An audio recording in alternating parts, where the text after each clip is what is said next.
remembering those who made the ultimate sacrifice defending our freedom. Now, this is why Memorial Day was created. 10 News reporter Coulter Anstad spoke to people at a ceremony in Martinsville about what the holiday means to them. I'd like to welcome everyone here.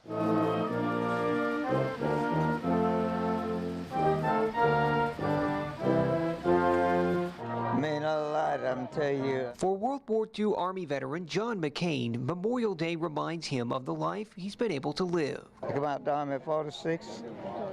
They come tomorrow and own and operate 2 businesses, raise 8 children. I've never been in jail for nothing. Retired Army Colonel Lewis Turner was the keynote speaker at Monday's ceremony and talked about his realization that future generations may forget what Memorial Day is about. I truly hope that all of us here today and those of our own children will never let that happen.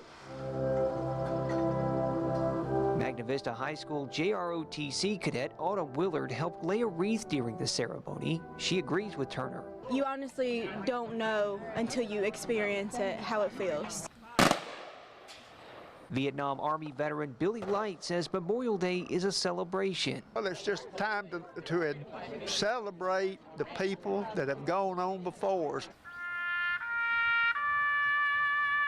General George Patton once said, "It is foolish and wrong to mourn the death of men who died.